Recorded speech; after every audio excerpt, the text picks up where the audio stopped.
Alright, back up again.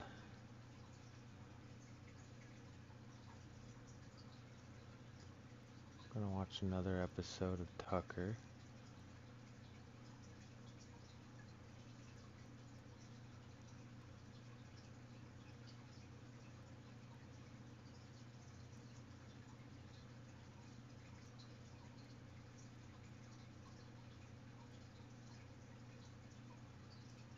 Trying to get set up here again.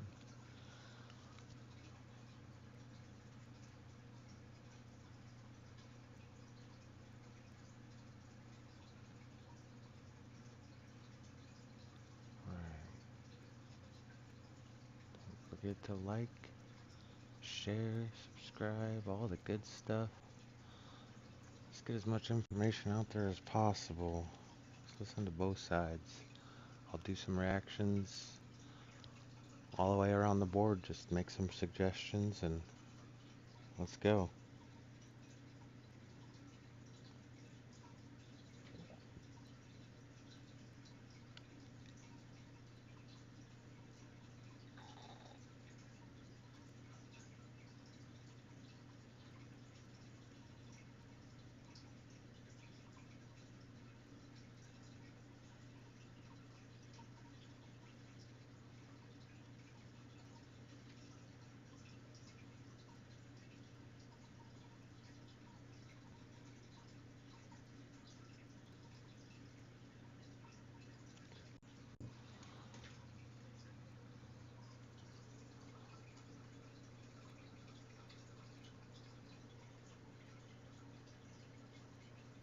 We seem to be heading to war with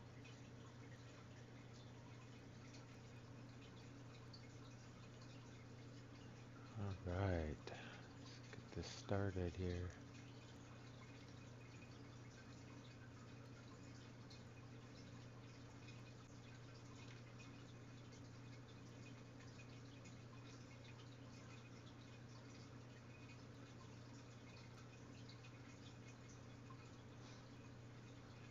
We seem to be heading to war with Iran. Certainly the Biden administration is pushing us in that direction.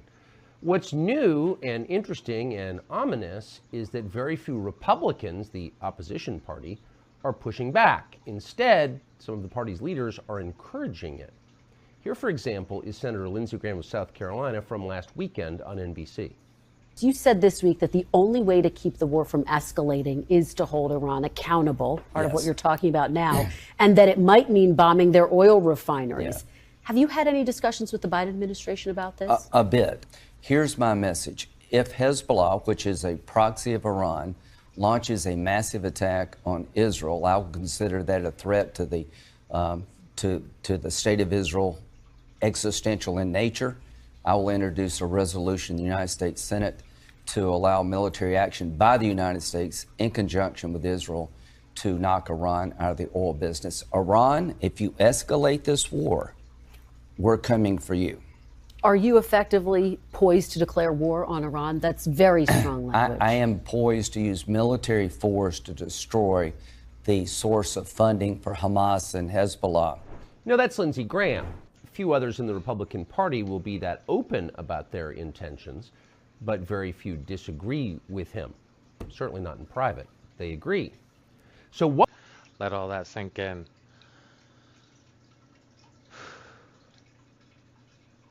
I mean, is this the beginning of World War III? Hit it in the comments. Let me know. Let's talk about it. What would war with Iran mean? Well, it's hard to know because virtually no one who's talking about it in public is operating from a deep interest in America's interest. Is this good for us or is it not? Former Colonel Douglas Macgregor is the CEO of Our Country, Our Choice, and one of the first people we turn to for analysis of events like this because he is interested in what happens to the United States. He joins us now. Doug, thank you for coming on. Do you think that we are moving toward war with Iran? Yes, I do. And it looks like the chosen destination is indeed Armageddon. There doesn't seem to be any real appreciation for the implications for us and frankly, for Europe and the world, as well as the Middle East, of such action. You know, take for an example, just on the economic side, About 20% of the world's oil passes through the Straits of Hormuz every month. Probably 25% of liquefied natural gas. And you're talking about shutting down 2 to 3 million barrels a day of oil from Iran. This entire region is involved in the war. This is not an Iranian monopoly by any stretch of the imagination. But the point is that when we're looking at 10-year Treasury yields up over 5%, and people are increasingly convinced that the Fed has lost control, the economic side of the house is a catastrophe. Then when you look at the military side, you have to look at the arsenal of missiles that Iran possesses. And they can reach out 1,200 miles with great precision, very high explosive conventional warheads that would do enormous damage, destroying whole city blocks in places like Haifa, Tel Aviv, even Jerusalem, though I doubt they would attack Jerusalem. The bottom line is that we need to think this through, and everyone right now is emoting. There is no thinking anywhere, as far as I can tell. The only possible exception may be, amazingly enough, Mr. Erdogan in Turkey, who came out this morning and indicated he was willing to mediate the dispute between Israel and Hamas. Whether or not anyone in Washington or Israel is interested in talking, I don't know. But if we could sideline Turkey and keep Turkey out of the fight, that would ultimately help Israel enormously. So what would happen to the United States if we followed Senator Graham's advice and just began bombing critical infrastructure in Iran? What would happen then?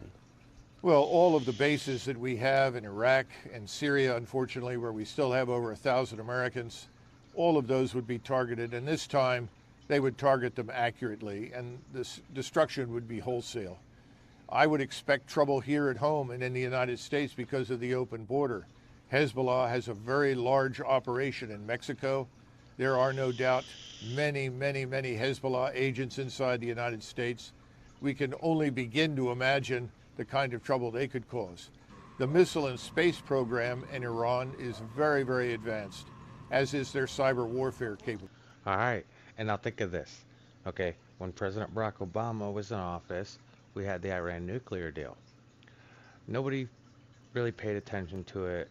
The deal's like 160 pages, give or take. It's just an estimate. I read quite a bit of it. But in that deal, it gave Iran the ability or permission to run plants with weapons-grade plutonium, and then it also allowed them to have long-range ballistic missiles. It's printed in the deal. So the deal that supposedly said confirmation of no nuclear weapons in Iran was everything but. Because even when it comes to confirmation, the UN had to apply 30 days in advance to inspect, could always get told no, and then have to reapply, and they could keep kicking it can down the road while they were building nukes. It had nothing to do with keeping Iran from having nukes. Even though that's what the title was, read it. All of these things would be brought to bear against us. But what's most important, I think, for Americans to understand is if we attack Iran on the basis of Hezbollah's alleged willingness to attack Israel if Israel invades Gaza, we will end up in a fight with Russia. Russia will not sit by quietly and watch Iran destroyed by the United States air and naval power in the region. And once Russia enters this, it becomes much more than just a local conflict, maybe more than just a regional war. We haven't thought this through. We need to do that. And I doubt seriously at that point that the Turks would be able to stay out. The Turks are Sunni Muslims. They are the de facto leaders of the Sunni Muslim world. They have the largest armed forces in the region. They are in close proximity to Israel. They could move forces south through Syria very rapidly. And I'm sure Bashar al-Assad, assuming he even survives the opening of this campaign, would not obstruct them. So many questions, but just to back up one click, you described Iran's missile arsenal, but Iran is a country that's been the subject of a very intense sanction regime from the United States, increased by the last president, Donald Trump. but for a long time. How is Iran still such a powerful country militarily given those sanctions? It sounds like maybe they didn't work. Oh, no, I think that's an important point, Tucker, and you're absolutely right. We place so much value on these sanctions and assume that they have this profound impact. Normally, sanctions harm the population in terms of lowering its standard of living, making life more difficult for the everyday citizen. I gotta pause here again because this is a big point about sanctions. Sanctions don't ever really hurt the governments themselves. It typically just hurts the population. It's like raising taxes. The population, the middle class, they're the ones who tend to pay for it. You know, it doesn't affect them. They don't care. It's like trying to sue a person that works for the government. You're suing the taxpayers. The government doesn't care. The worker doesn't care because why? Wait, it's not their money on the line. There's no accountability. That's a big problem. But it doesn't fundamentally alter the policy or the goals and objectives of the government. And this is something that I don't think we understand. The same thing is true for Hamas and Gaza. You know, you want to go after Hamas. You want to destroy it. I think everyone with a sound mind is interested in the destruction of Hamas. But do you want to kill hundreds of thousands of people in order to get at Hamas? That's the question. We have the same problem in Iran. Our sanctions have not harmed the regime's ability to develop and build very, very complex and sophisticated missiles. These missiles are very accurate now. There are hundreds, if not thousands. And the long-range missiles, the 1,200-mile range theater ballistic missiles, are a very serious threat to us in the region and to Israel. And the sanctions have had no impact there. If anything, the Iranians have pulled together the best human capital in their country, the best engineers, the best thinkers, and put them to work primarily on missile technology and on cyber warfare. And that's where we stand right now. We have to expect the worst as a result if we strike Iran. How is the U.S. military, do you think, having spent your life in it, leading troops in combat and at the Pentagon, positioned to respond to war with Iran right now? Are we in a strong position or not, in your view? No, I don't think we're in a strong position. I think we're probably at the weakest point in our recent history. I think you've got to look at the realities of new weapon systems, new capabilities. The United States Navy, if it's going to preserve its capability at sea, is probably going to be compelled to operate somewheres north and west of Sicily. If it comes within closer range, then it falls into this envelope where the Iranians can strike it. And as I said before, we have to assume the Russians will come into this. Once you move into the Eastern Mediterranean, you are vulnerable to the Kinshal missiles and other missiles, cruise missiles and hypersonic missiles that the Russians have. This makes it very difficult to fly strikes in support of the Israeli Defense Force against Hezbollah, because now you're flying a very long distance. You deliver your ordnance, you have to land in Israel in order to refuel. Israel is going to operate under a hail, if not a rainstorm, of missiles and rockets, making it very, very dangerous to do so. So our naval power, while substantial, may not have the desired impact on the ground that we would like. And then finally, we have no real army anymore.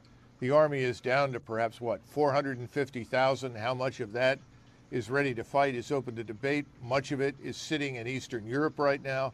We don't have the means to rapidly ship a large force of 80 to 100,000 troops on the ground into the region, which means that we're reliant on special forces and right now 2,000 Marines and perhaps 2,000 special forces and special operations forces. I feel like they like to underplay us and whatnot. I mean, we all know we got drones, we got a lot of other technology that we use. We don't so much need as many boots on the ground as, we used to. But I think a lot of people just want to undervalue anyway. It's probably smarter that way, so maybe the enemy will underestimate you when you do go to war. So, I mean, it is what it is. That's not going to make much of a dent. And as we've seen quite recently within the last 24 hours or so, Some of our special ops forces and Israeli special ops forces went into Gaza to reconnoiter, to plan for where they might want to go to free hostages and make an impact. And they were shot to pieces and took heavy losses, as I understand it. I think that's where we're headed. And I don't see that as a win for Israel in any way, shape, or form, and I certainly think it's very dangerous for us. You know, as I've tried to point out to a number of people, until Britain entered World War I, it was just another European war. Once Britain entered it, it became a global war. Well, once we are a co-belligerent, we enter this thing, it's going to be very difficult for Russia and Turkey not to also come into this fight against us, because they will not tolerate the sort of collective punishment that Israel plans for Gaza. The U.S. military does have an awful lot of generals, however, as you pointed out, multiples of the number we had, the absolute number we had during World War II. And they're paid to think about this stuff. Why has it dawned on no one, apparently, who's spoken publicly anyway, that this could really harm our country gravely? Why is no one saying that? Well, I'm sure there are people in the U.S. military who are aware, but let's be Should I frank. keep the stream up and just start Most of going the through people at all the top of the episodes? military have never Let me know. operated under artillery fire or rocket fire. They haven't seen direct fire combat. They haven't seen real war per se.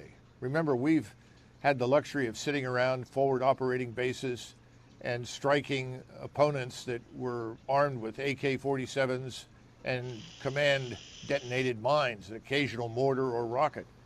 Very, very low intensity combat. This is a high-end conventional war that we're looking at with the potential to go nuclear, which obviously I don't think we or the Russians want to happen, but we have the wild. I don't think anybody in the world wants it to happen. Well, okay, there might be a select few people who would enjoy that, but I pray that we do not go nuclear. We don't need a nuclear war. Let's just remove the warning labels and let the problem work itself out. That's all I'm saying.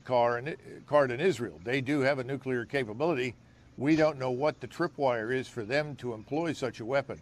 At that point, of course, all bets are off, and I think most of the world would turn against Israel. Right now, they just have to worry about the Muslim world against them. It would certainly widen if they went that far. There are too many unknowns and uncertainties here. And you know, everyone always assumes at the beginning of such a conflict, well, it'll be contained. We'll only have to fight these people, Hamas, maybe Hezbollah.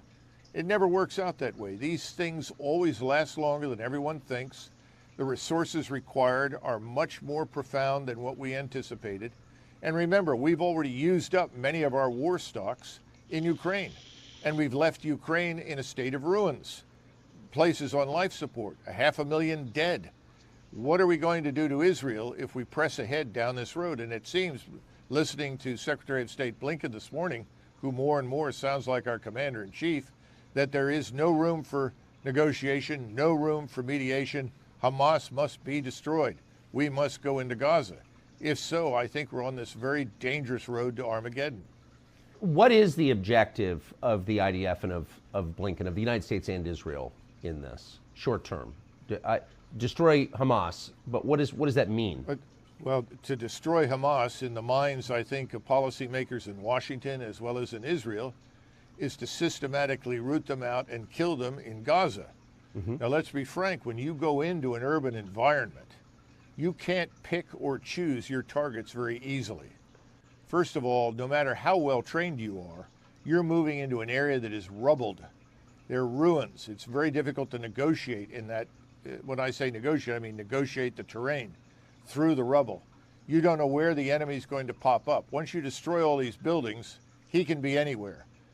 So you're going to take losses going in. But more important, once you start going in there, you're going to end up killing whatever you find. Because the soldier, the Israeli soldier, the American soldier, very much the same, they want to live. They want to survive. When in doubt, pull the trigger. They're not going to stop and say, now wait a minute, before I shoot, I really need to think about this because that may be a civilian or there may be a family there. That's not good. Yeah, that's the other thing we've really got to think about when it comes to war. Got a lot of family who's been in war, um, a lot of crazy things happen. And, in the Middle East specifically, they they're not afraid to strap a bomb to their child and send the child towards whatever military force is coming in. They're not. You can go watch video after video of all these snipers and people that literally had to shoot children to save their platoon or their group's lives. Like, it's real. That's I don't know who on earth could do that. I would put myself in the front line and do everything I could to protect my kids. I could never imagine a person strapping a bomb to a child. Okay, that's not humane. And I don't believe anybody like that should be treated humanely. My opinion, though. Opinions are like assholes. Everybody's got one. Going to happen. You can't expect that. So the notion that this is a kind of warfare that is so precise that it can avoid so-called collateral damage is just nonsense. We can't expect miracles from the IDF or our own troops, which means that you're going to annihilate everything in Gaza. And remember, the Israelis would like to push the population out. The problem is when you push the population out, if you did into Egypt, you're going to run into trouble with the Egyptians. But even if you manage to get them there, you're only moving the problem that confronts you 20 miles, 30 miles away. In other words, killing people isn't going to solve the problem. But it's very attractive at the moment, and it's very difficult to talk people out of it. Do you believe American troops will be engaged, physically present in the invasion of Gaza? I'm sure they will, because we have American citizens who are hostages. And stop on that note. I know we've already sent Navy SEALs out there. That's public information if you watch any of the press releases. So yeah, American troops are in Israel to help. I know they just recently sent 900. We're very much involved. There was Americans that were kidnapped, and there's just one citizen is enough for me to say, hey, we're involved. Just that's how Americans are. We all stick together, right? We're all family regardless. We may not hold the same beliefs all the time, but we're at least civilized enough to understand that everybody can have those beliefs and that we do share the ideals. That's the important part.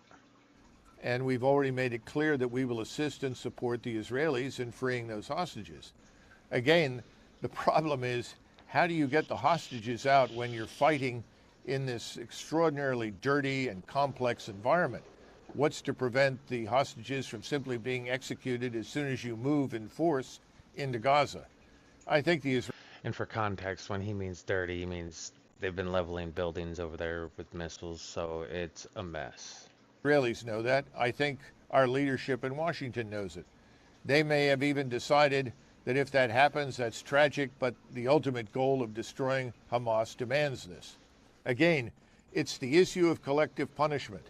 I would encourage Americans everywhere to listen to King Abdullah of Jordan's speech in Cairo just a couple of days ago, where he made it clear that he agreed with the abhorrence of what had happened in Israel and loathes Hamas for its barbarity and savagery. But he also goes on to point out that collective punishment meted out to 2 million people is unacceptable, both under international law and for humanitarian reasons. That's the problem. Well agreed. And as Americans see more destruction and more film footage and photographs come out of Gaza showing children, women, old men dying, being killed, the support for Israel is going to erode. And at the same time, the anger and hatred inside the region, which already dislikes Israel, is going to be phenomenal. So Israel is doing something that I think no one has ever accomplished, at least not in my lifetime, and that is uniting Sunni and Shia against itself. That's why I think we have an obligation to save Israel from itself.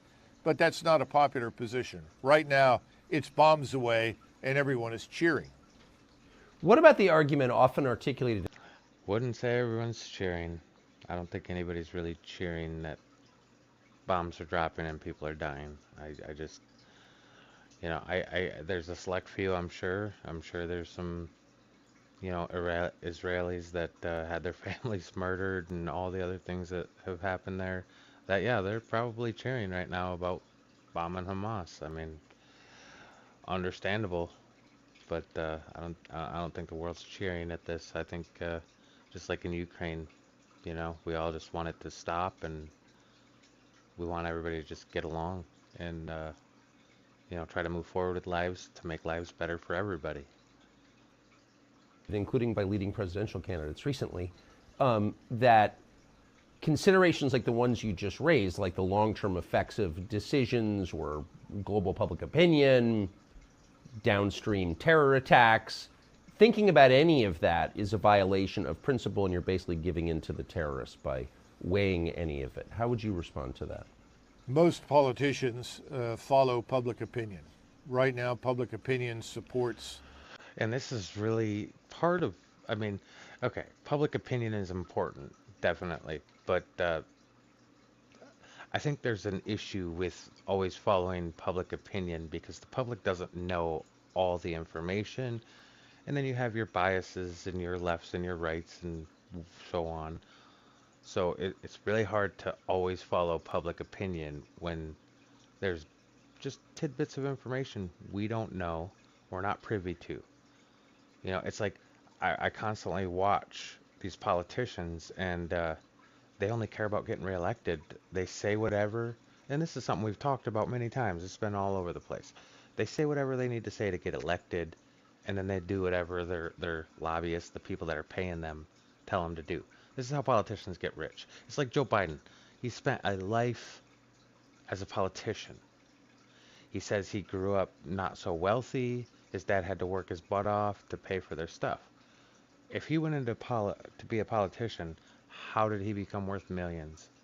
It's like you don't really get that off of that unless, say, you're insider trading or you're selling access or, just go watch. There's tons of information out there about it. It's crazy. Violence against Hamas, and if that includes the destruction of Gaza, so be it, we support it. Very few people look beyond that and understand the larger consequences. In the last century, or I guess I should say in the early 20th century, the great powers intervened on more than one occasion to prevent Turkey from being destroyed. Not because they loved the Ottoman Turks, but because they saw the alternative being chaos. Turkey had a role to play. Therefore, we want to preserve it. We have to think about Egypt. Egypt has been a good strategic partner for Israel. They've kept the peace there for decades. The Egyptians are now in a very difficult position. At least 100,000 Egyptian troops have been moved towards the border with Gaza, involving several divisions. Under great pressure from public opinion in the Arab world, in the Muslim world. What's crazy is they moved those troops there, and that's pretty much to stop people from getting in their country, which, I mean, I shouldn't even have to say it, so I'm not going to say it. They may have to engage the Israelis because no one will protect the population in Gaza.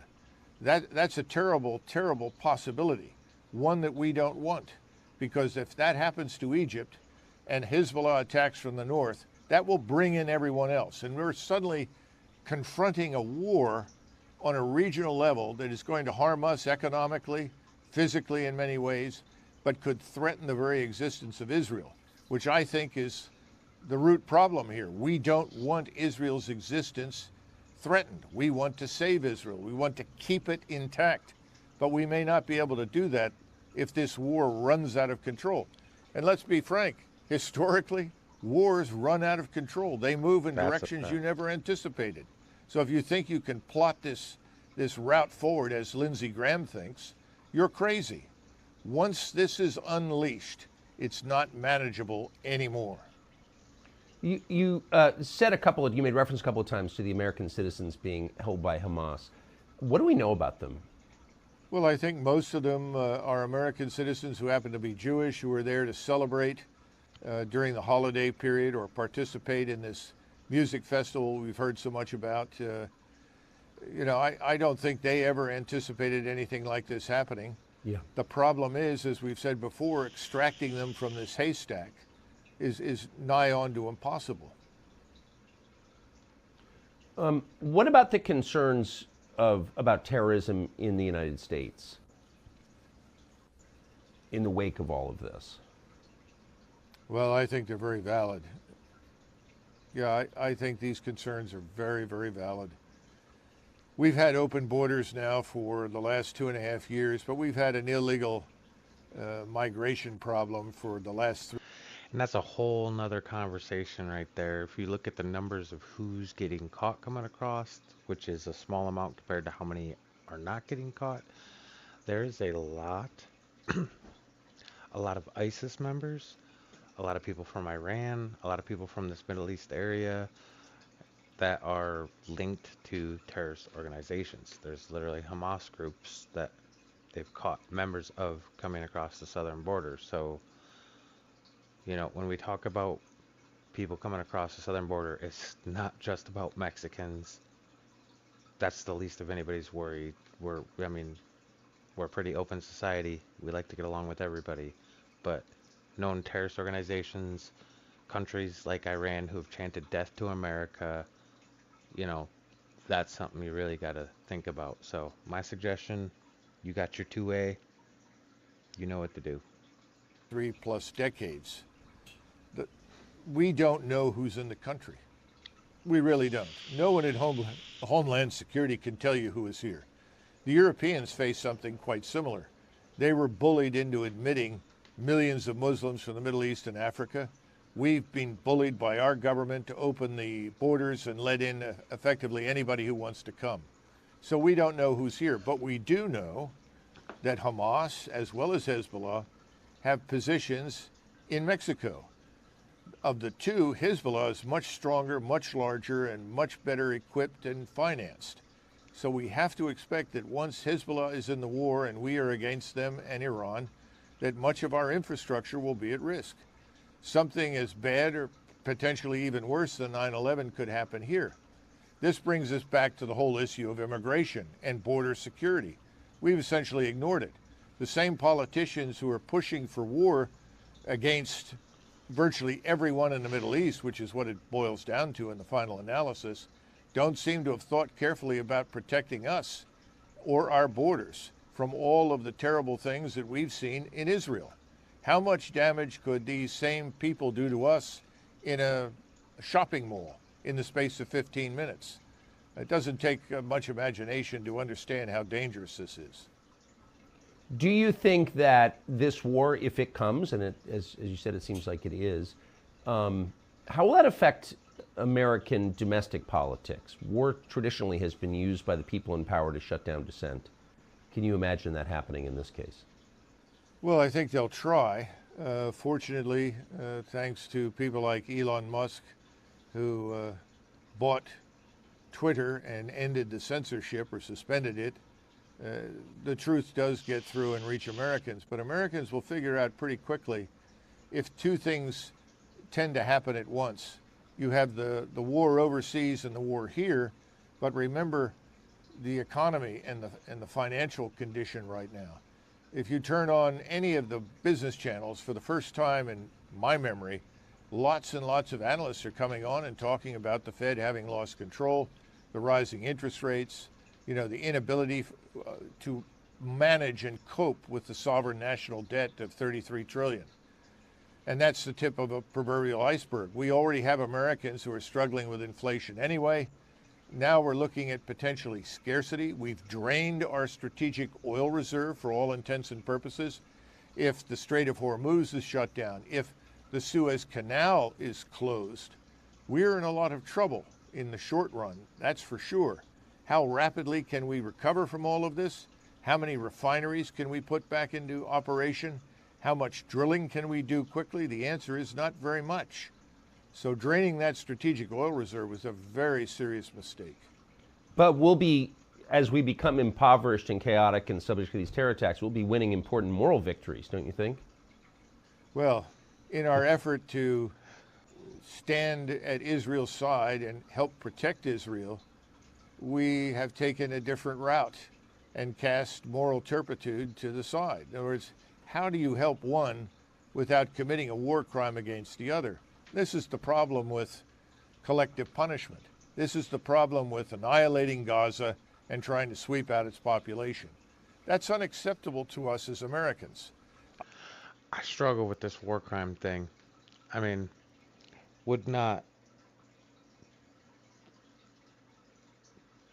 breaking into a country, raping, murdering, burning houses down, just causing terrorist acts on people not be a violation, not be a war crime? And then what do you expect to happen? I mean, people want to talk about like proportionate response, but the problem with proportionate response is, what do you expect Israelis, the IDF, to go in and rape and torture and murder? I mean, to me just doesn't even make any sense. My thought is, I'm gonna treat this like my family. If you kidnap my kids, I'm gonna come fast, hard, and it's gonna end as fast as I can make it end. I'm going to go straight to get my kids. Um, how do I don't believe in negotiating with terrorists. I don't believe that that's something that's possible. I don't think it's good, because once you give in, it's like, when your kid asks you and you should just give in because they give you a hard time, you know, they're just going to learn from that and say, hey, if I give them a hard time every time, they're going to give in every time. And that turns into, you know, more kidnapping to get more of what they want until they get everything they want. And who knows what that could be. So, it's proportion has to go out the window. It doesn't work. What do you expect if you come in and you hurt my family? I'm gonna make it. I'm gonna hit it 10 times harder to make a point. Like, don't ever do that again. That's it. I don't think if you sat down any of Israel's most ardent supporters in the United States and said, are you willing to trade the lives of several 100,000 people in Gaza for the lives taken in Israel by Hamas? After all, Hamas and Palestinian Jihad were the fighters. They lost 1,500. There were 3,000 involved in the several waves of the attack. They're dead. Now we're looking at perhaps 5,000 civilians dead. How many more will we witness? Is that somehow or another justified morally? And I think a lot of Americans will struggle with that. That's why I say, Yeah, we're gonna struggle with that. We don't want innocent civilians dead. That's wrong. I mean, like him or don't like him, that was one thing Donald Trump has said. He wants to stop people from dying. Period. I don't care if you hate Donald Trump. I don't care if you love Donald Trump. He's right. We need to stop the innocent from dying. The only people that should be dying in this manner are the people who are willing to kill other people for minute reasons, or for something that could be, we could talk it out. Something, not just like, this is my land, I'm going to kill you. This is, it's ludicrous. I'm not very good at explaining things, so, you know, help me out. Let's talk. it would be best if we had a cooling off period. I'm glad that the Israelis are waiting for additional naval power to arrive on station in the Mediterranean, and also for additional equipment, theater ballistic missile defense, and so forth. But we need to use this time to think carefully about how far we want to go, because right now it's a one-way street to regional war. And I don't think anybody really wants that if they think about it carefully. Therefore, looking at someone like Erdogan, however slippery we may consider him to be, his willingness to mediate is a bright light in an otherwise very dark sky. And we should look to that, because we don't want the regional war. It will destroy us economically. We're already in bad shape. We've already suffered because of... And I ain't saying this, but I'm not even worried about economically. I mean, there's so too many things to explain about it, but when it comes to innocent people being hurt, killed, murdered, tortured, kidnapped, economics goes out the window. I don't care about the money. I care about the life. I care about the innocent life that's being hurt, tortured. That matters more than any amount of money in this world. Period. The foolish intervention in Ukraine to try to destroy Russia. Now we have Russia more powerful militarily than it's been since the 80s, and it's poised to enter on the side of Iran. We should all give that some serious thought. Last question. Do you know of any leaders in the United States, political leaders at the Pentagon, within the Biden administration, who are thinking clearly about this, which is to say, who are framing their thoughts on it around what's best for the United States long term? Is anybody thinking that way? Yes, there are. The problem is none of them hold high positions in government, and none of their voices or their analyses or their viewpoints are going to reach anybody in power. I think you have to listen carefully to what Secretary of State Blinken said. He was absolutely unambiguous. We are going to destroy Hamas, whatever that takes. That means regional war, frankly. Right. And anybody who thinks that people are going to say, oh no, we're afraid of America, we're not going to risk that, they're wrong. They are not afraid to risk attacking Israel for fear of coming into confrontation with us. We are not the power we were in 1991, and they know that. And economically, our position is very fragile. Let's face it. So the bottom line is, yes, there are people out there, but they're not being heard, and they're not going to be heard in the current environment. Doug McGregor, thank you so much for that. Appreciate it. That's a lot to take in there. I mean, what do you do? When you have people out there that are willing to do the evil and the bad things, what do you do? Comment. Let's get the conversation going. Let's figure out how to make world peace.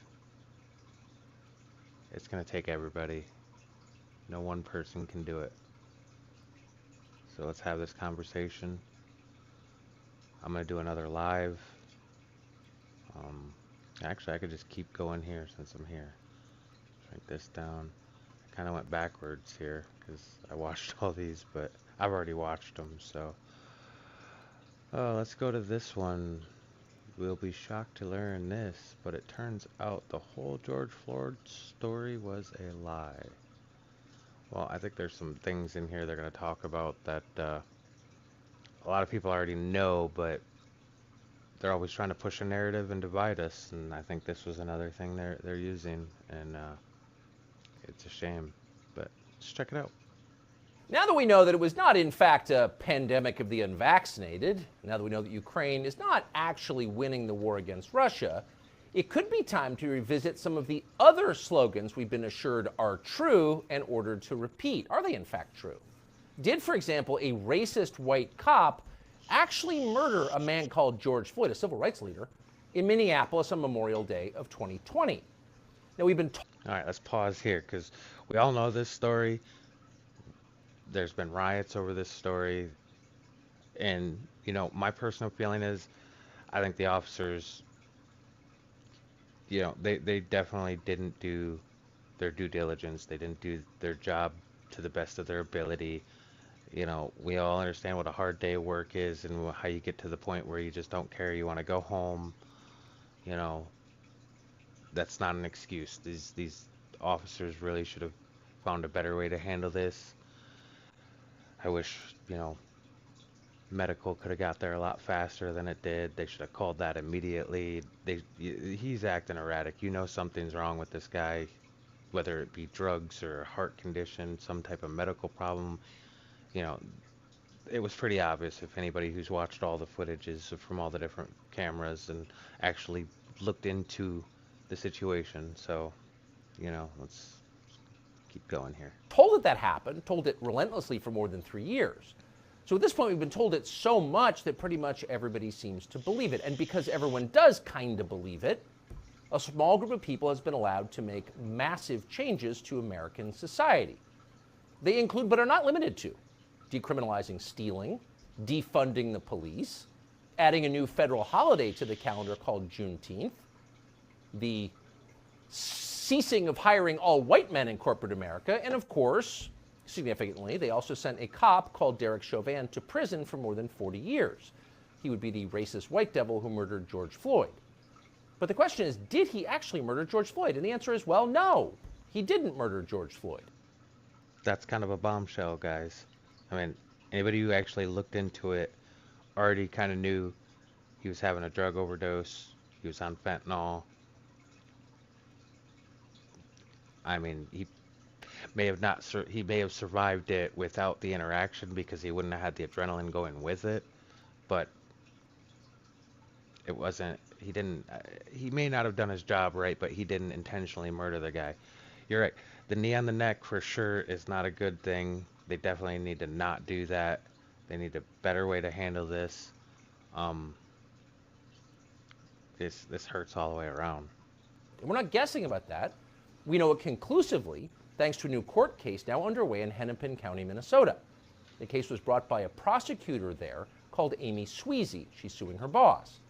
So the case is not actually about George Floyd or Derek Chauvin, but it tells you an awful lot about both of them.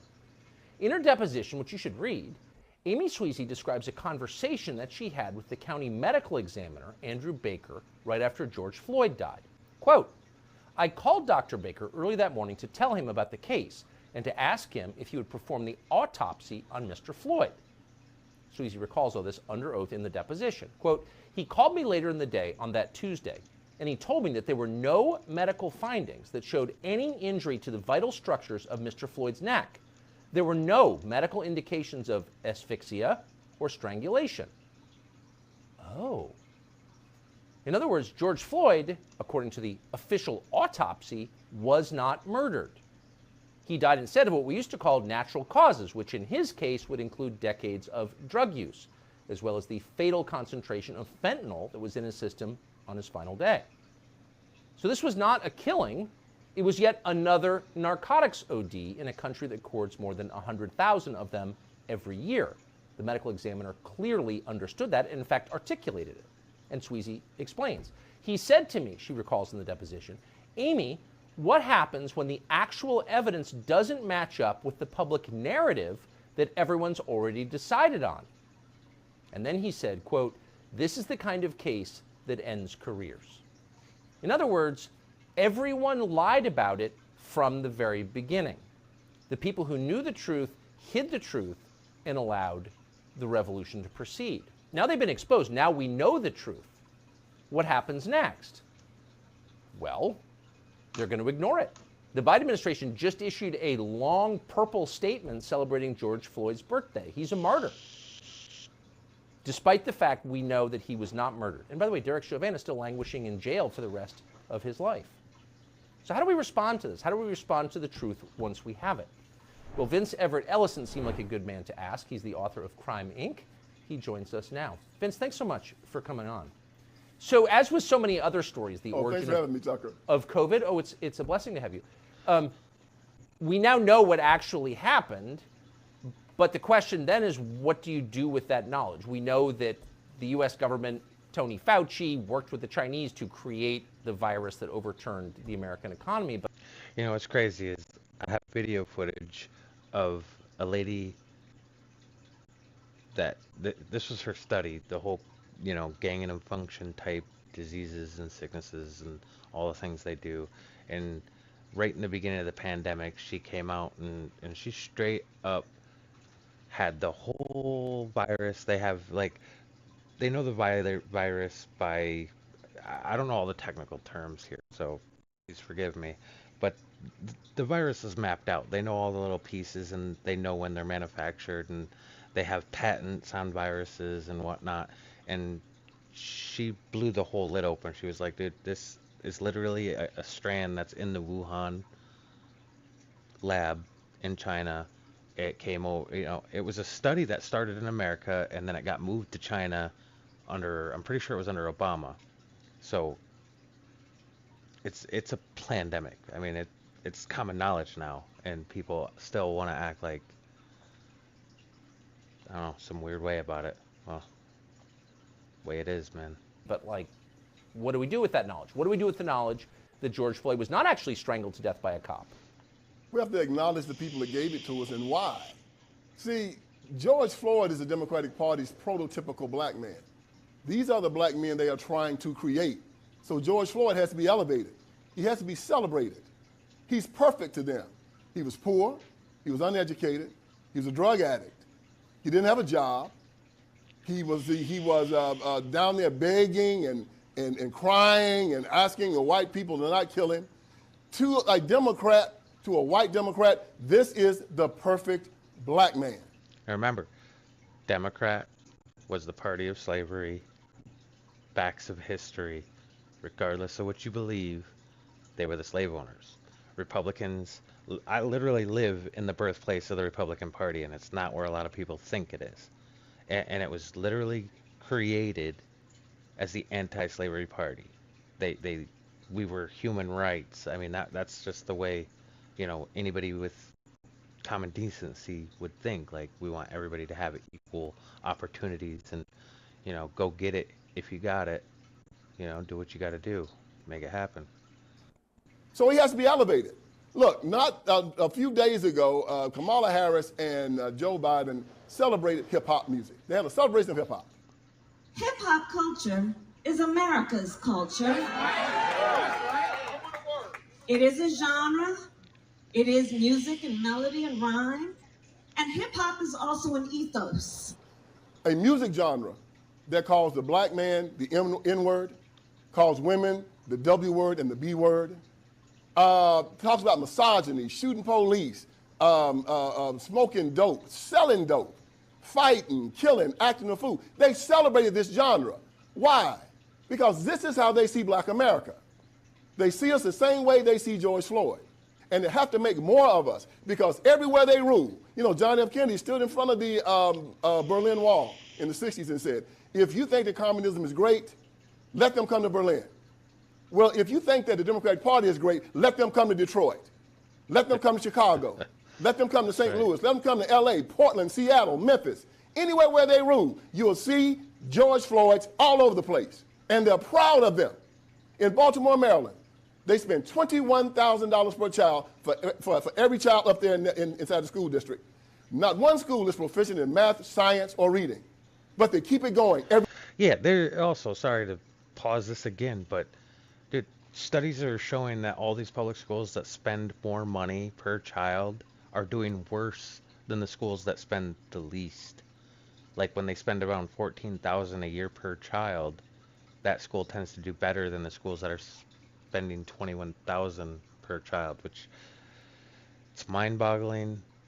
It doesn't make any logical sense because you would think the more money would be the better opportunity, right? You'd have access to better learning equipment, and it's because it's a big laundering scheme. They're picking off funds for their own pockets, for their own ideals, for their own beliefs, and pushing out anybody else who doesn't believe what they believe.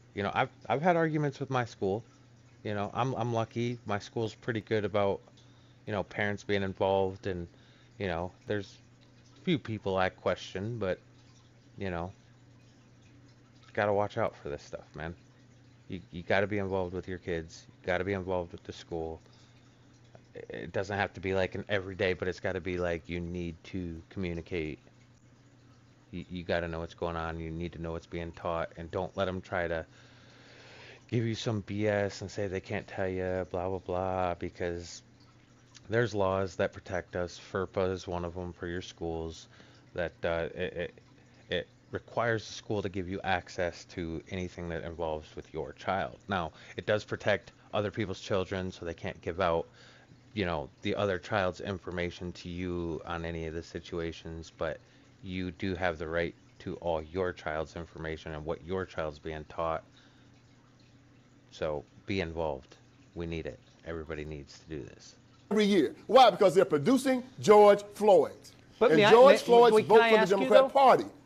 But why would, so when most of us, you, me, I think all normal people look at George Floyd's life, you think this is a disaster. This guy never added anything. He took a lot in prison at least 8 times. I mean, his life was a tragedy at best. Why would you want more people like that? Because he votes for the Democrat Party.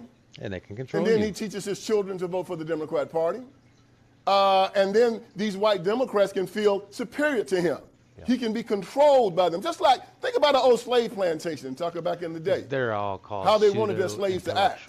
Man. Subservient, obedient, ignorant, doing what he was told, not asking any questions, having a slave mind, being dependent on them.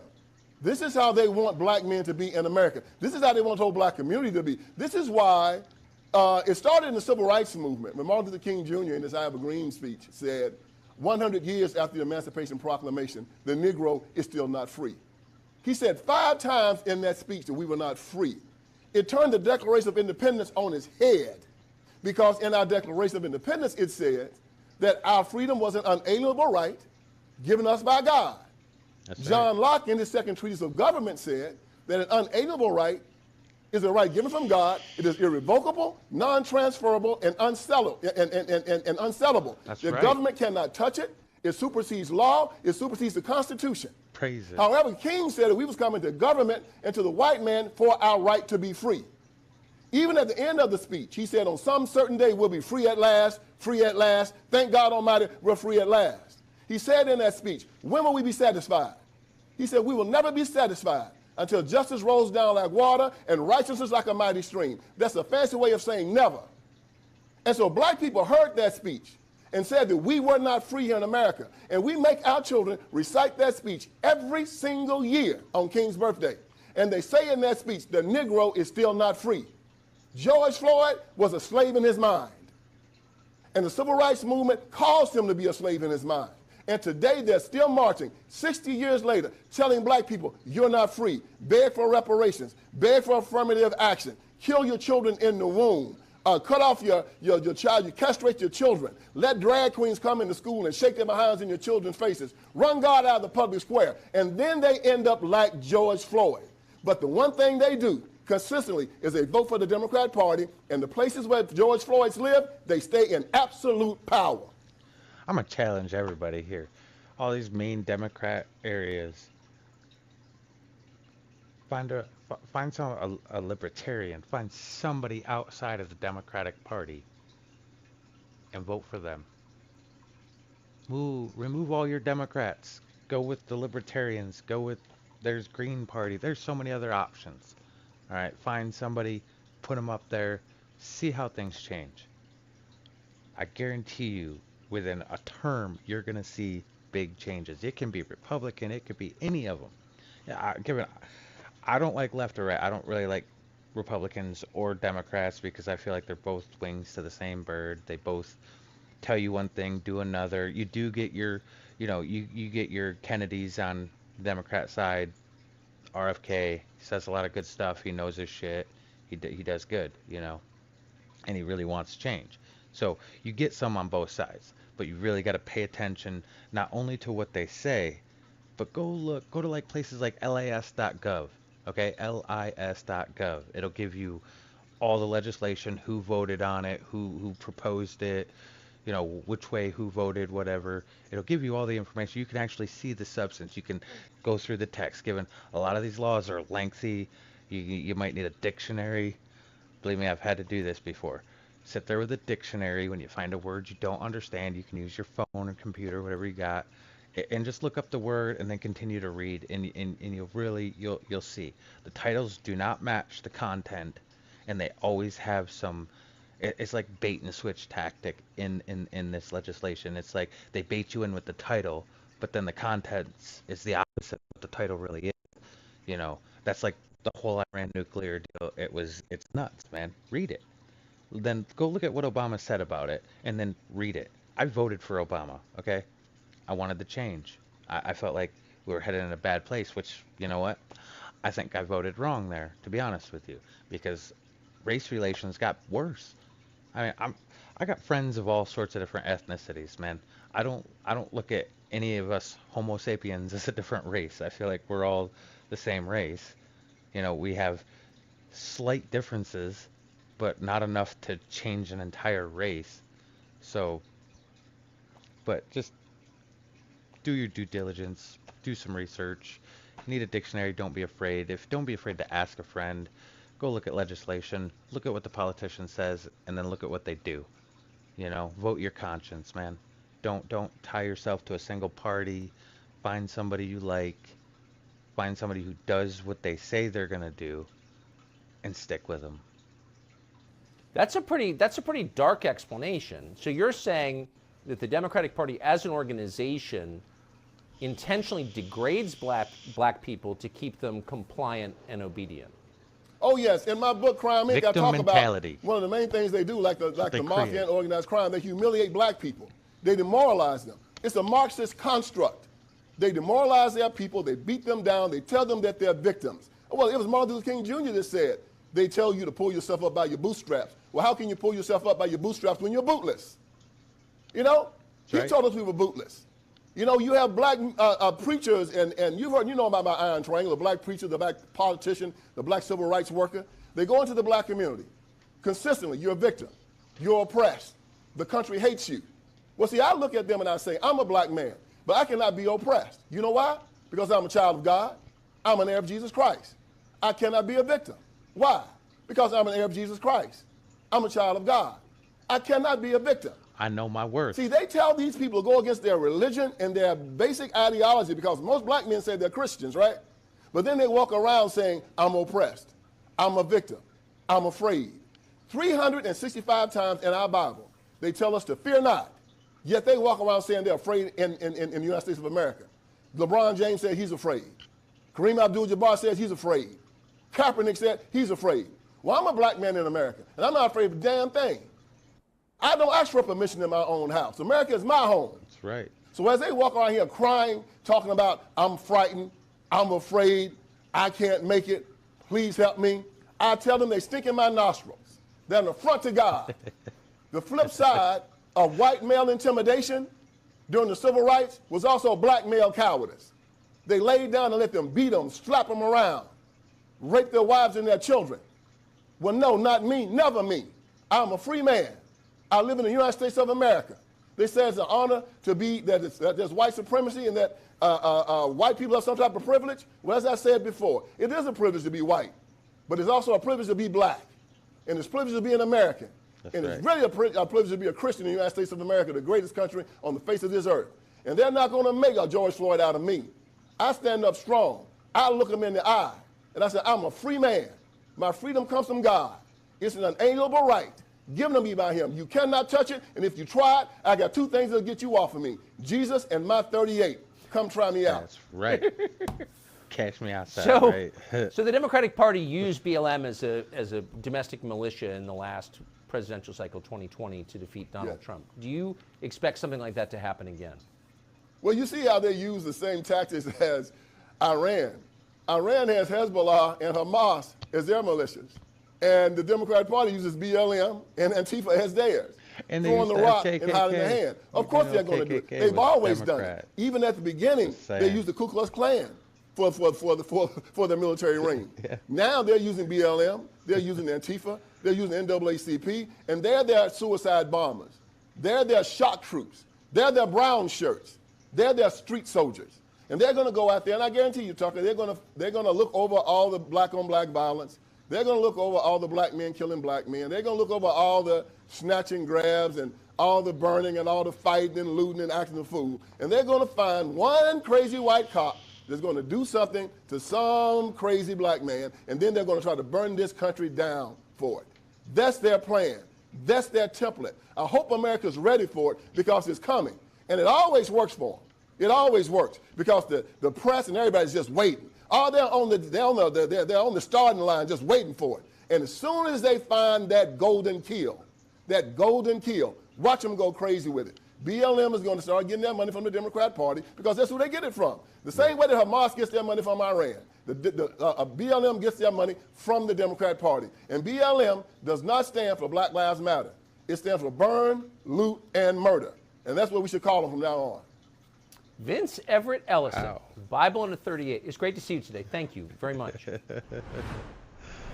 Wow.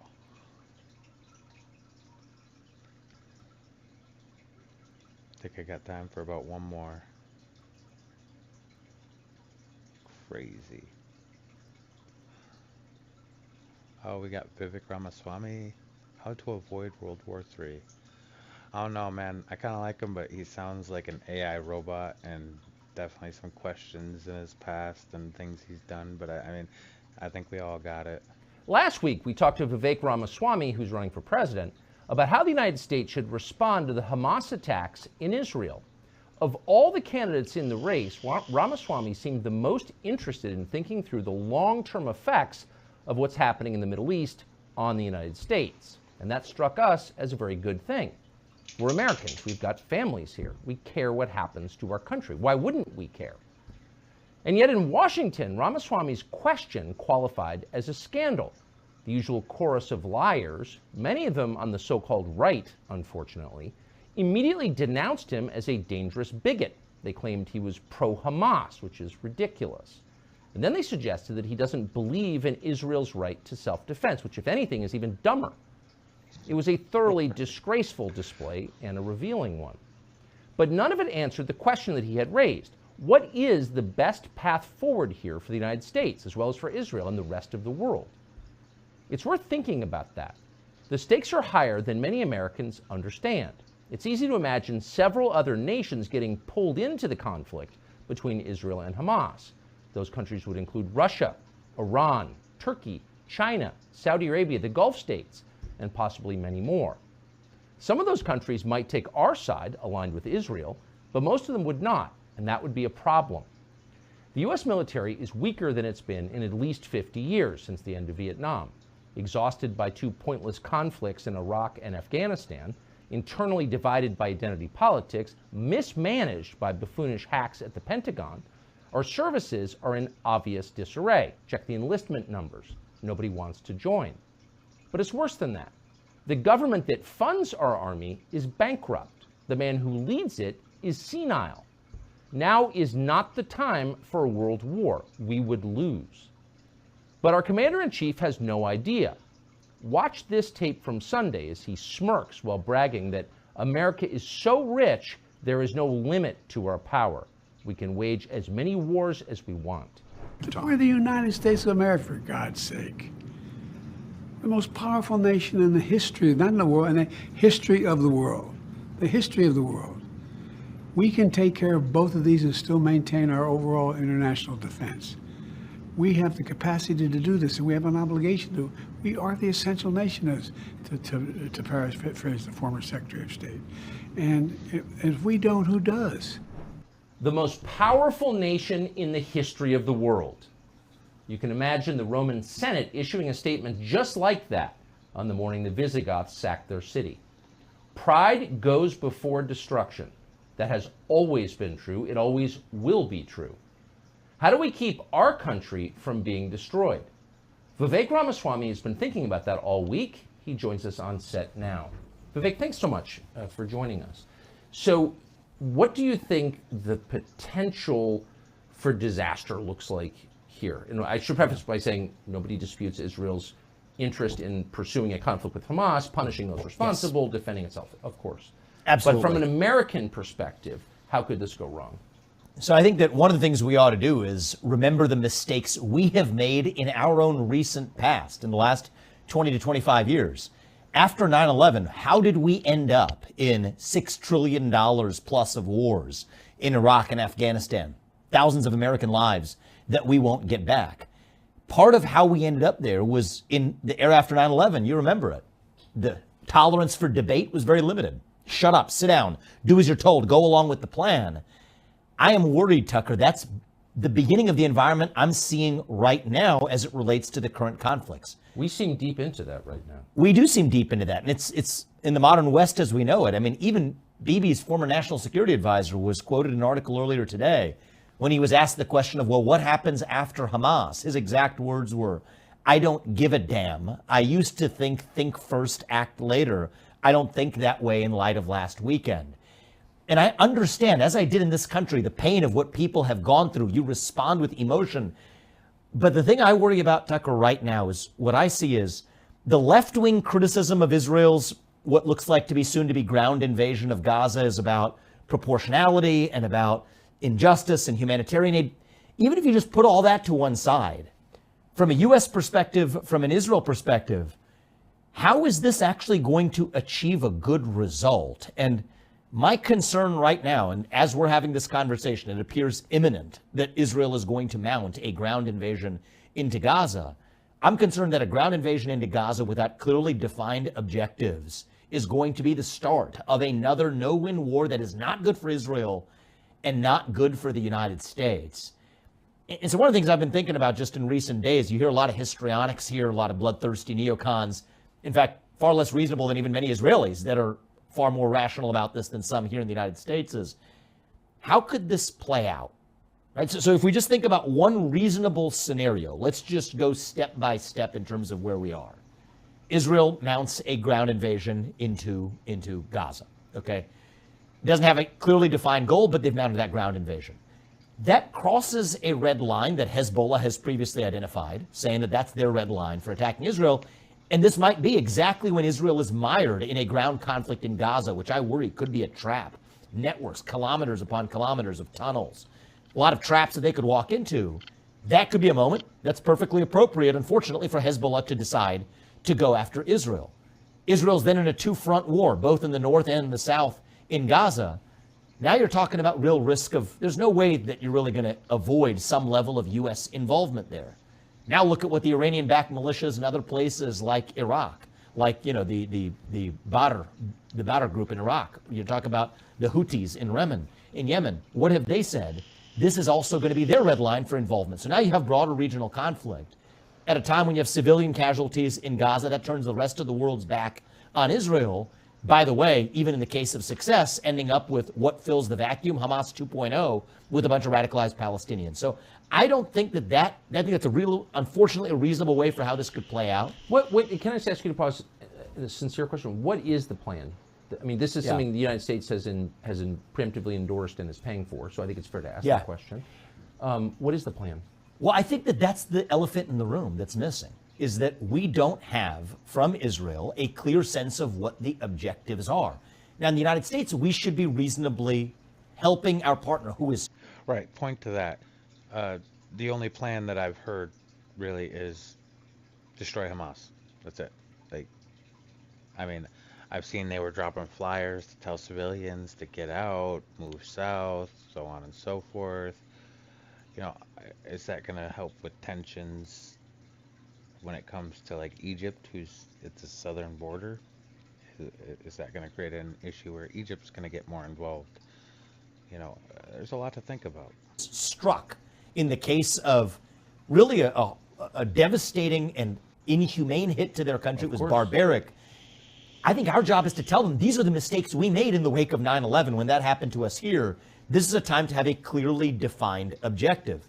Instead, we get histrionics from the likes of Lindsey Graham or Nikki Haley or Mike Pence offering histrionics at a time when you actually could use rational strategy. It's amazing to get a moral lecture from people who've so diminished our country and who are responsible for the deaths of so many Americans. Lecturing you from some high horse. It's interesting. They cite their foreign policy experience, which I don't have, but they wear it as a badge of honor.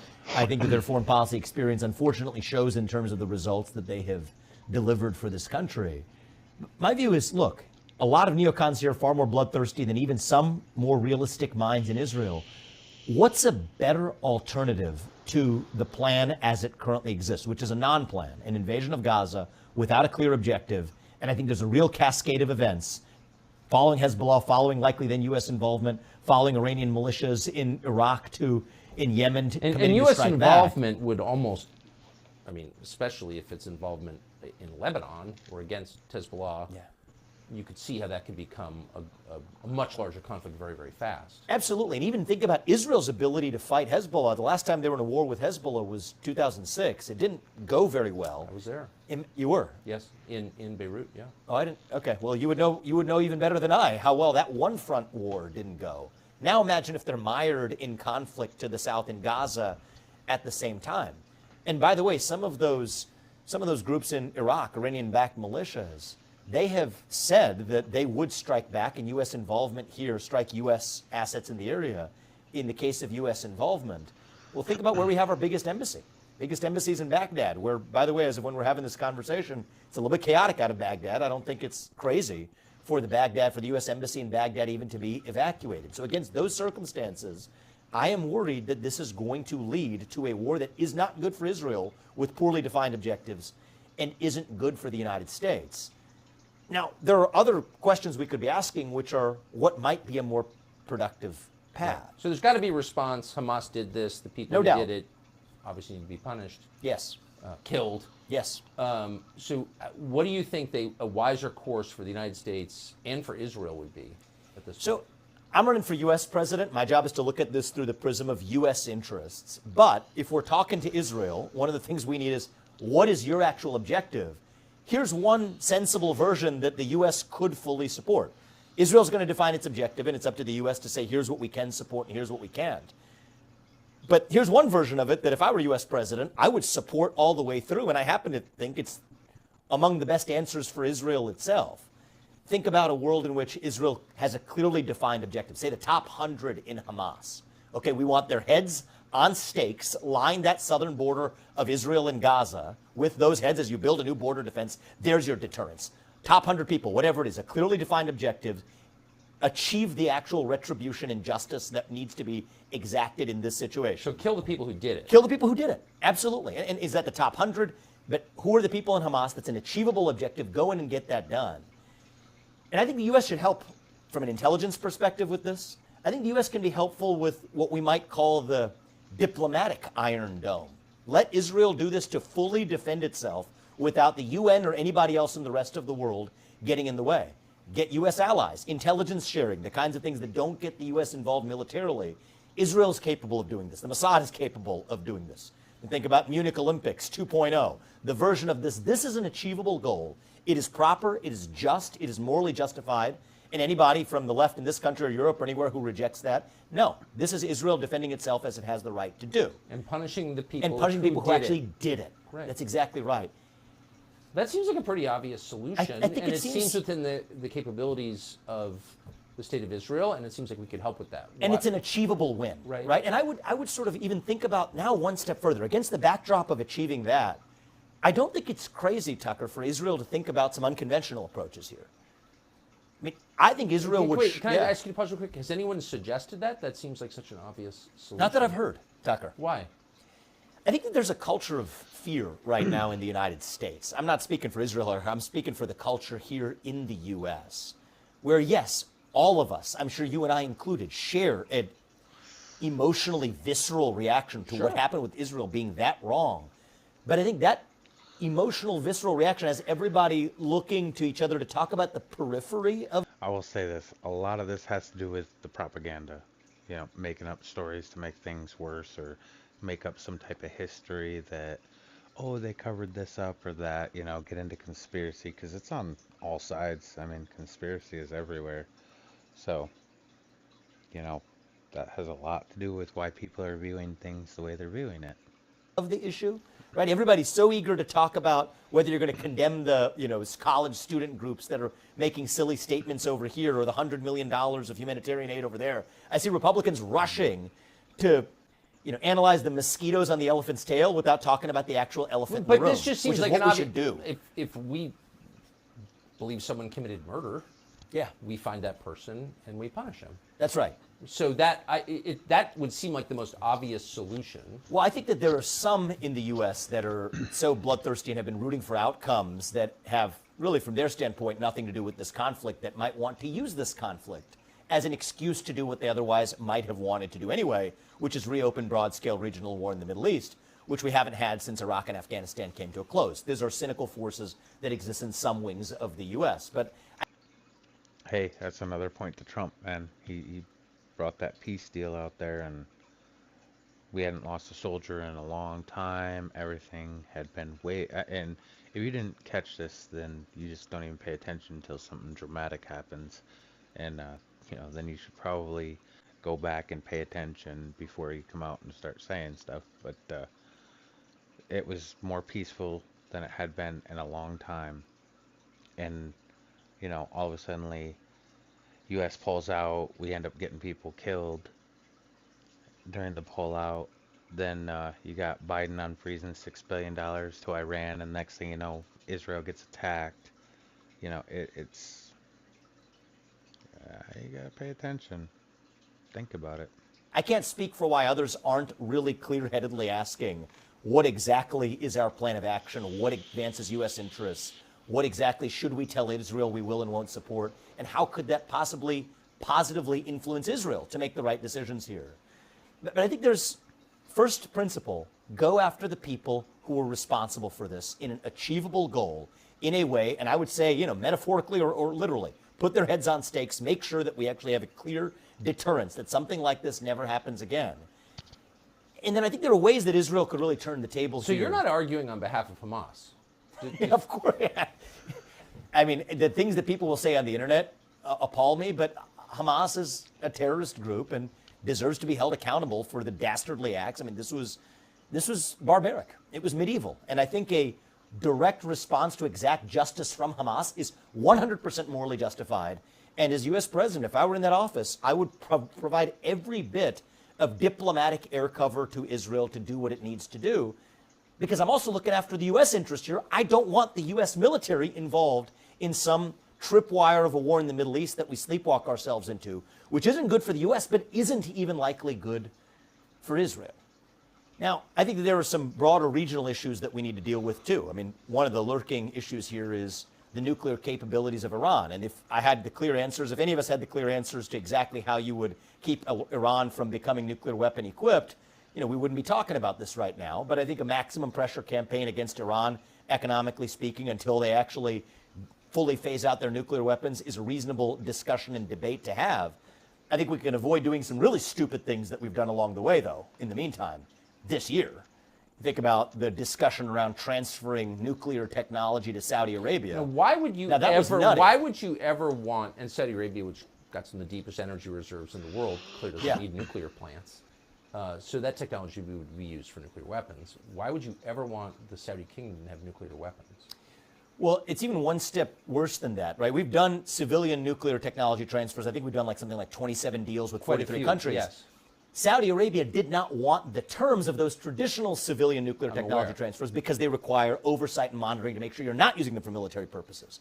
So the idiocy of this, and it's not just Biden. I mean, Biden's idiocy is high, but there's Republicans going along with him to say that as a condition for getting Saudi Arabia into some type of expanded diplomatic deal with Israel, we were going to offer security guarantees to Saudi Arabia, and furthermore, that we were going to offer this nuclear transfer on terms that were different than the historical civilian nuclear transfers. So the idea is to counterbalance Iran, I assume. But actually, if you look at it the other way, we've had I'm not saying it's a comfortable balance of power, but there has been something resembling a balance of power.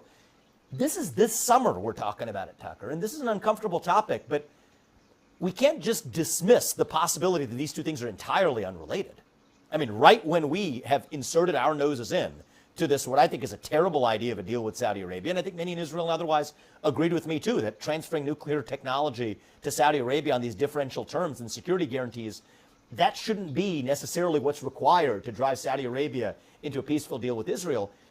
In some ways, we're the ones that just stuck our noses and tipped the scales in that balance of power if that Saudi Arabian deal were going to proceed. And then what do you get 2 months later? This disastrous attack. So I think that there are complicated factors at work here that we can take our own goals that we have scored in this process off the table. And then all of those savings from a war that we would have avoided, you know what Israel and U.S. can use it for? Protecting our own respective borders. I mean, that was a border crisis of historic proportion. But that was a national defense failure. I agree completely. And if it can happen in Israel, it can happen here too, by the way. And it is. And it is on the regular. Yes. So, but just to back up for one click, the idea that we would in any way abet a nuclear program in any country, particularly in the Saudi Middle East, Arabia, is so destabilizing and crazy. It suggests that people have lost their awe of their fear of nuclear weapons. I'm watching people on television, on the internet, sort of blithely talk about the possibility of the use of nuclear weapons in this conflict. I watched it 5 times yesterday. Can we agree that anyone who sort of throws out, well, maybe they'll use nukes, is insane? Like, you'd have to be a mental patient to say something like that. Who are these people? I mean, either that or so profoundly ill-informed about what the consequences would be for the United States. And so I really can't speak for the mental state of some of these people, Tucker, who are viewing the expansion and nuclear proliferation to Saudi Arabia, or the consequences People of are saying, using this could go nuclear. If pushed, we'll go nuclear. They'll go nuclear. Go nuclear. Yeah. Think about the consequences. Millions of died. what that would be. I mean, and the consequences of it are impossible to foresee, but we can guess. Yeah. So this is what frustrates me about where we are in this. And, the views I'm adopting here, I think from a political perspective, a lot of people have advised me, this isn't really where you want to go. I think somebody has to step up and actually ask the questions that other people are too afraid to ask. What are the consequences of the biggest thing that's about to happen? If Israel mounts that ground war in Gaza, appears to be the next step in this conflict, and there's no clearly identified objective, what are the consequences for Israel? We ask that as a friend. What are the consequences for the United States? We should ask as Americans. And I think there's a better way. There may be multiple better ways to do this, but we're not going to get there unless we have actual unfettered debate on the merits. And I think there's something, particularly in the Republican Party, actually, around the culture of this issue that has really stifled that debate.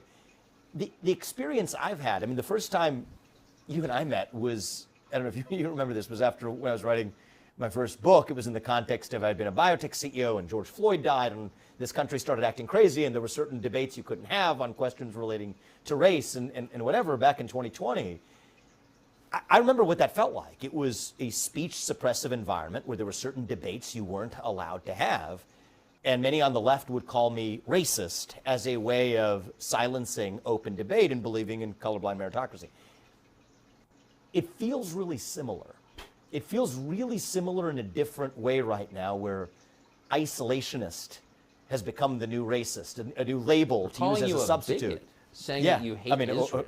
Exactly, or whatever. You could fill in the blank for whatever the silencing label would be. Pro-Hamas, ridiculous. Anti-Israel, ridiculous.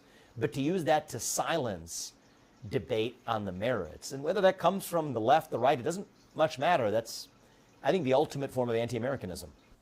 Yeah, I have to say, if you're attacked for asking what's good for the United States and asking that as an American who's trying to lead the country, if that's considered out of bounds, if you're being denounced by Republicans for saying that, roundly, then the whole America First thing was just a lie.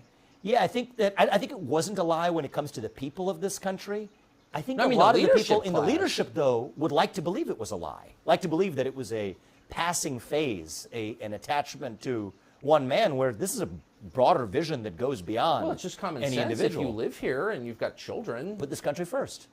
Well, that's your job. Yeah, it's a moral obligation. It's a little weird that people are picking sides, and the Capitol got invaded by these lunatics, pro-Hamas lunatics, and then people are taking the pro-Israel side. But I haven't heard anybody say, well, I have views on all this, and I like Israel better than Hamas, but ultimately I'm for America. Mm-hmm. Why? That seems like the natural position for Americans to take. I think it's the more trustworthy position for Americans to take, not only with people at home, that's the moral obligation of an American leader. It's also more credible. If you're one of America's friends abroad and you say that I irrespectively and unconditionally stand with you regardless of my national interest, even if I'm sitting as somebody in Israel listening to an American say that, that's not credible. That's obviously fake. We said that to Ukraine. Yeah, we said that. Don't believe us when we say that. Yeah, it doesn't make any sense. And our adversaries I think we can draw clearer red lines when we're just honest about the fact that U.S. leaders should act in the U.S. national interest. And the fact that that's become controversial, I think, shows how far our mistaken foreign policy establishment has come. But there's a better way to do this. Vivek, thanks so much. Yeah. Thanks. And apologies in advance for all the trouble this will cause you. Thank you. All right, guys. Last week, we talked to Vivek. That is it for tonight. Have a good night. Like, subscribe, share, comment. Let's talk about it.